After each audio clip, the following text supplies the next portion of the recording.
दमोह के विवादित मिशन अस्पताल और गंगा जमुना स्कूल का मामला। प्रदेश कांग्रेस प्रवक्ता मुकेश नायक का दावा, दोनों संस्थानों को जानबूझकर किया बंद। पंचायत मंत्री प्रहलाद पटेल को बताया अहंकारी और बदमिजाज नेता। दमोह में मंगलवार को अपने निवास पर मध्य प्रदेश कांग्रेस के प्रदेश मीडिया प्रभारी मुकेश नायक दमोह के मिशन अस्पताल और गंगा जमुना एजुकेशन सोसाइटी के समर्थन में उतर आए। एक प्रेस कॉन्फ्रेंस में उन्होंने कहा कि इन दोनों संस्थाओं को जानबूझकर टारगेट किया गया है। आपको बता दें कि दमोह के मिशन अस्पताल में फर्जी कार्डियोलॉजिस्ट डॉक्टर एन जॉन केम पर 7 मरीजों की मौत का आरोप लगा था। बवाल हुआ तो आरोपी डॉक्टर केम पर FIR दर्ज की गई। मामले को राष्ट्रीय मानवाधिकार आयोग के सदस्य प्रियंक कानूनगो ने गंभीरता से लिया। इस मामले में बड़ा एक्शन हुआ और मिशन हॉस्पिटल को बंद कर दिया गया। वहीं दूसरी तरफ करीब 1.5 साल से पहले दमोह के गंगा जमुना स्कूल में धर्म परिवर्तन कराने, स्कूली छात्राओं को जबरन हिजाब पहनाने और कई धार्मिक ग्रंथ पढ़ाने के आरोप भी लगे थे। अब दोनों संस्थानों का मुकेश नायक ने समर्थन किया है और उन्होंने कहा है कि जिला अस्पताल लापरवाही से प्रसूताओं की मौत हुई।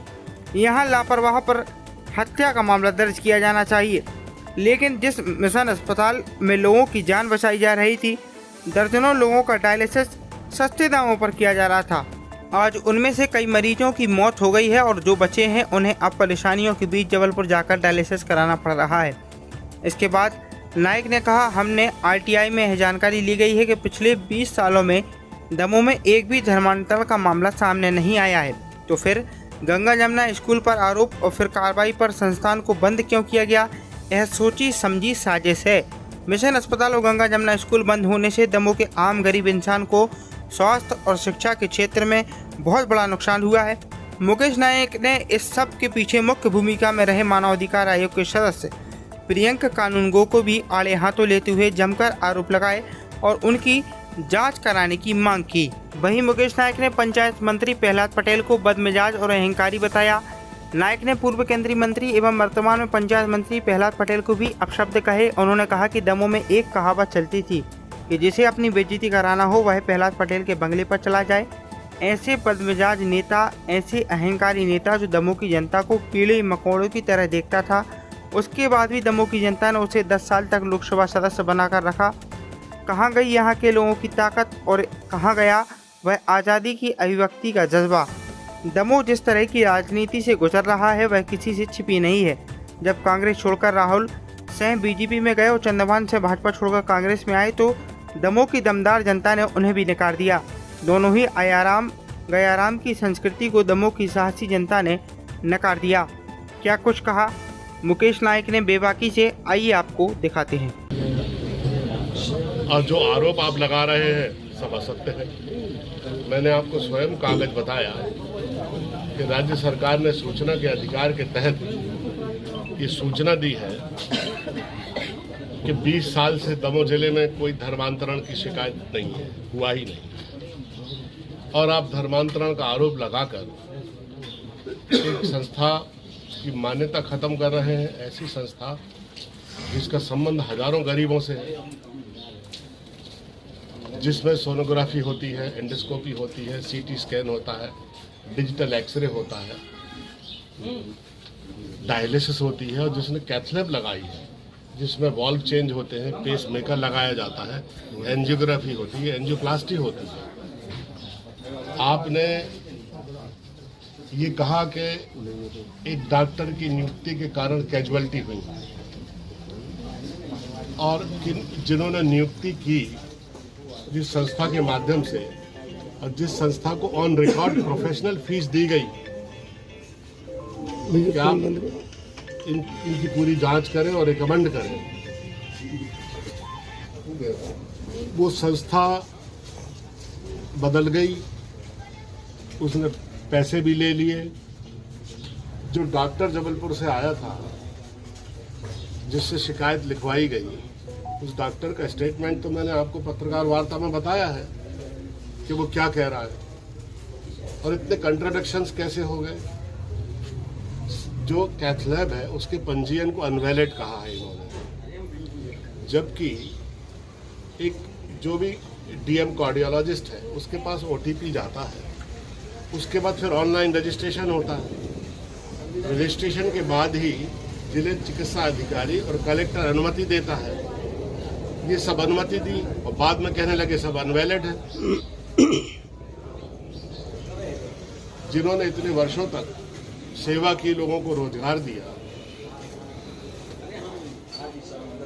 उनकी पूरी यश, कीर्ति, सम्मान सब आपने धूल धूसरित कर दिया।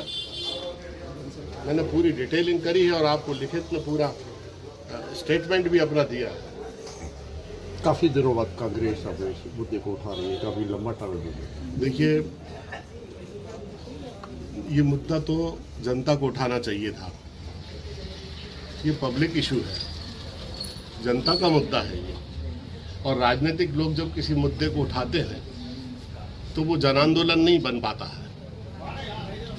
तो political party as well as public जब मिलकर किसी एक सुर उठाते हैं किसी समस्या को लेकर, तब उस समस्या के बारे में ध्यान भी जाता है लोगों का, उसका समस्या का निराकरण भी होता है और उसका प्रभाव भी समाज के ऊपर पड़ता है। आपने 1200 बच्चों की बात की। जो 1200 बच्चे थे गंगा जमुना स्कूल में, संस्था ही खत्म कर दी और उस स्कूल के बच्चों को अलग अलग संस्थाओं में भेज दिया।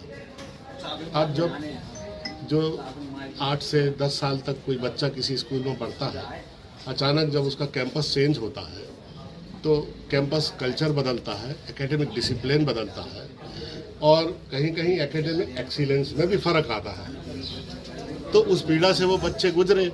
सरकार को जब किसी पर कार्रवाई करते हैं तो उसके व्यापक जो प्रतिक्रिया और असर है उस पर ध्यान देना चाहिए। वो ध्यान नहीं दिया इन्होंने। जन आंदोलन बनाने के लिए क्या करेंगे? अभी हमने कहा है कि हम लोग जो पीड़ित लोग हैं, कांग्रेस परिवार के लोग, उनसे मिलेंगे, जाकर उनसे संपर्क करेंगे और जो लोग बेरोजगार हो गए हैं उनसे बात करेंगे और शासन पर भी दबाव डालेंगे कि कम से कम उस संस्था को शुरू करिए आप। जिन्होंने अनुमति दी थी उनके विरुद्ध कार्रवाई के लिए क्या करेंगे? देखिए, जब सरकार के संज्ञान में कोई अनियमितता आती है तो ये सरकार की जिम्मेदारी बनती है कि पीड़ित व्यक्ति की सहायता करे और गलती करने वाले आदमी पर जो है कार्रवाई करे। यहाँ पीड़ित आदमी के ऊपर ही कार्रवाई कर दी और जिसने गलती की थी वो उसी की शिकायत को आप वैलिड मानकर जो है संस्था पर कार्रवाई कर रहे हैं और ख़त्म कर रहे हैं। जीत पटवारी के मंच पर कांग्रेसियों के द्वारा अवैध टिप्पणियां की गई हैं और अभी भी अग्रसर है। आपने खुद बोला है कि 25 साल से कांग्रेस नहीं, तो क्या आप दमोह में एंट्री करने के लिए मुद्दे उठा रहे हैं? आपने जब कहा है कि 25 साल से कांग्रेस नहीं है तो कांग्रेस थी क्या?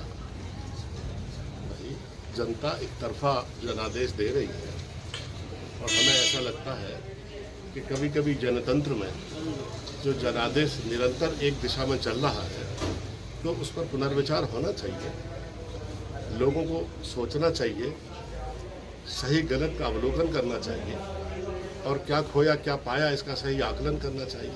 कम से कम जनप्रतिनिधि ऐसा तो हो जो सरलतापूर्वक जनता से व्यवहार करे, उनके बीच में जाए, उनकी सुने, उनकी सहायता करे।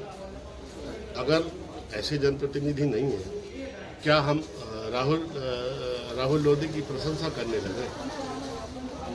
पूरा दमोह जानता है, पूरा मध्य प्रदेश जानता है कि कांग्रेस से निर्वाचित होकर आए और आप पब्लिकली क्या बयान दे रहे हैं और अचानक आपका हृदय परिवर्तन हो गया। और कैटलिस्ट क्या है हृदय परिवर्तन के पीछे? उत्प्रेरक क्या है? धनबल। और वो फिर से लोकसभा के अब छोटे जगह से हारे थे, बड़ी जगह पर आ गए। तो हमारा एक प्रतिपक्ष के नेता होने के नाते हमारा ये धर्म बनता है और कर्तव्य बनता है कि समाज में विचार बहने की जो लोकतांत्रिक और राजनीतिक प्रक्रिया है उसके माध्यम से हम जनता के बीच में अपने सवाल रखें कि जो भारत की राजनीतिक संस्कृति है, उसके मूल्य हैं, उसकी मान्य परंपराएं हैं, लोकतंत्र की जो अस्मिताएं हैं, कम से कम दमोह जैसे शहर में जो अपने अतुलनीय बल, शौर्य और पराक्रम के स्वभाव के लिए, अभिव्यक्ति की आज़ादी के लिए जाना जाता है, कम से कम वहाँ के लोग तो इसको संज्ञान में लें। दमोह के पूर्व सांसद के हाँ, दमोह के पूर्व सांसद बहुत बदमिजाज आदमी है, ये कहा हमने। संजय पाठक द्वारा डायरेक्ट सीधे जज को फोन लगा के न्याय प्रक्रिया में हस्तक्षेप किया जा रहा है, इस पे कांग्रेस का क्या स्टैंड है? सैया भय कुतवाल अब डर काहे का।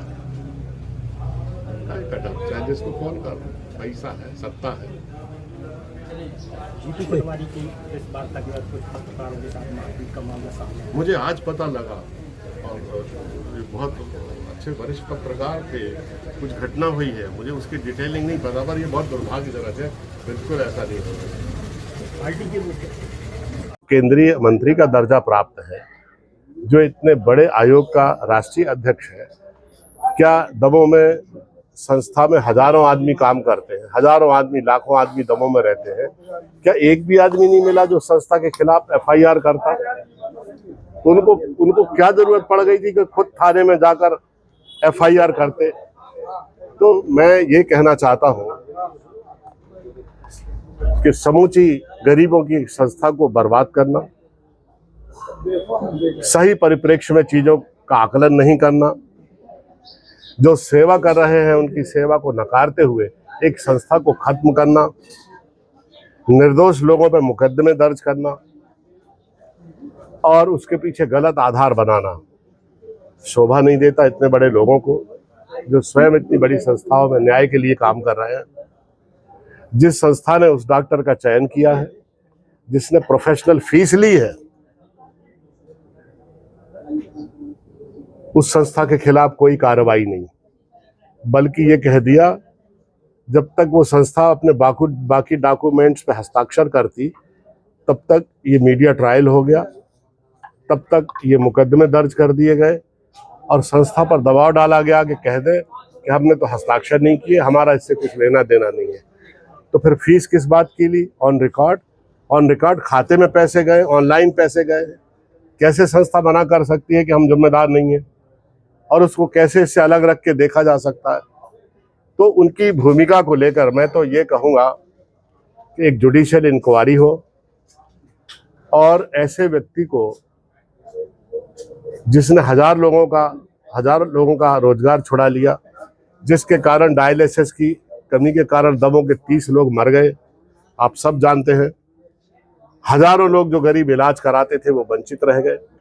1000 की OPD वाला हॉस्पिटल जिसमें सारी सुविधाएं थी, जिसमें सोनोग्राफी होती थी, एंडोस्कोपी होती थी, CT स्कैन होता था, जिसमें एंजियोग्राफी, एंजियोप्लास्टी, वाल्व चेंज होते थे हार्ट के, जिसमें पेस मेकर लगाया जाता था, जिसमें डिजिटल एक्सरे होता था, जिसमें फुल फ्लैश बहुत उच्च स्तरीय, जिसमें रक्त परीक्षण की पैथोलॉजी थी। ऐसी संस्था को बंद करना एक अमानवीय कृत्य है और मैं तो ये कहूँगा कि एक जुडिशियल इंक्वायरी होना चाहिए और इस इंक्वायरी में जो कानूनगो साहब की भूमिका है, उस भूमिका का पूरा आकलन होना चाहिए कि उन्होंने किस तरह से पक्षपात और अन्यायपूर्ण ढंग से एक संस्था के ऊपर काम किया है, और ऐसे व्यक्ति को मानव अधिकार आयोग का सदस्य बनाने के उपरांत क्या लोगों को न्याय मिल पाएगा, ये प्रश्न चिन्ह जनता के सामने है। 30 लोगों की मौत की भी बात आपने कही और डायलिसिस के कारण और साथ में प्रसूताओं की मौत की भी बात आपने। लोग अब जबलपुर डायलिसिस कराने जाते हैं, जो यहाँ कराते थे। यहाँ 800 रुपये में डायलिसिस होती थी। 2 घंटे जबलपुर जाने के, 2 घंटे जबलपुर से आने के, 4 घंटे डायलिसिस के, और डायलिसिस के उपरांत मरीज की शरीर और मन की हालत क्या होती है 4 घंटे में। ऐसे जीर्ण शीर्ण और दुखी आदमी को फिर बस में बैठना है और यहाँ आना है। जितना आने जाने में खर्चा लगता था उतने में यहाँ डायलिसिस हो जाती थी और इतना पीड़ादायक नहीं होता था और आदमी का समय बचता था। ऐसी सुविधा को नष्ट करना अमानवीय है और जो लोग मरे हैं इनकी हत्या का केस इनके ऊपर दर्ज होना चाहिए, इसकी जांच होना चाहिए।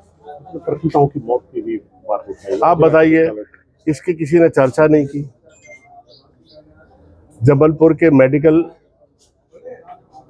की जो रिपोर्ट है, जो पूरा एक डॉक्टरों का मंडल आया था यहाँ जांच करने, उसकी रिपोर्ट को किसी ने नहीं देखा कि उसने जो इलाज किया और किन किन लोगों को मौत के लिए जिम्मेदार ठहराया, उनकी उम्र क्या थी, उनके लिए क्या गोलियां दी गई, क्या इलाज किया गया, क्या उसका आकलन है, ये किसी ने देखा ही नहीं।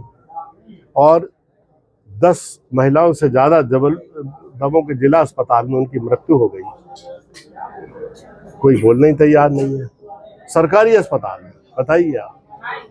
और इसमें 3 लोगों की मृत्यु बहुत दुर्भाग्यजनक है और इन पे तो हत्या का केस दर्ज होना चाहिए डॉक्टर पे, अगर वो गलती की है उसने तो।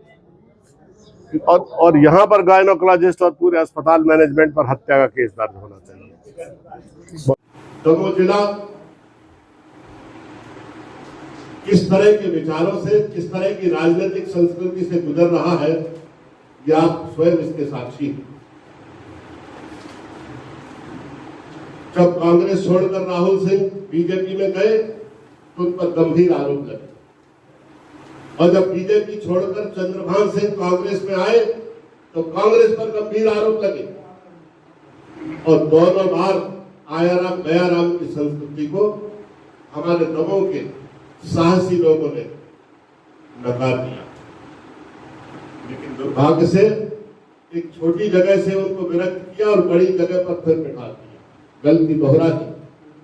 और 10 साल प्रहलाद पटेल जहां से लोकसभा के सदस्य रहे, तब वो जिले में एक कहावत चलती थी कि अब भैया बहुत दिन से बेइज्जती नहीं हुई। तो बगल वाला बोला भैया तो क्या करें? कहा भैया प्रहलाद पटेल के घरे चलो यार, बेइज्जती करा दे, बहुत दिनों से बेइज्जती की थी। जिसको अपनी बेइज्जती कराना हो वो प्रहलाद पटेल के घर जाता था।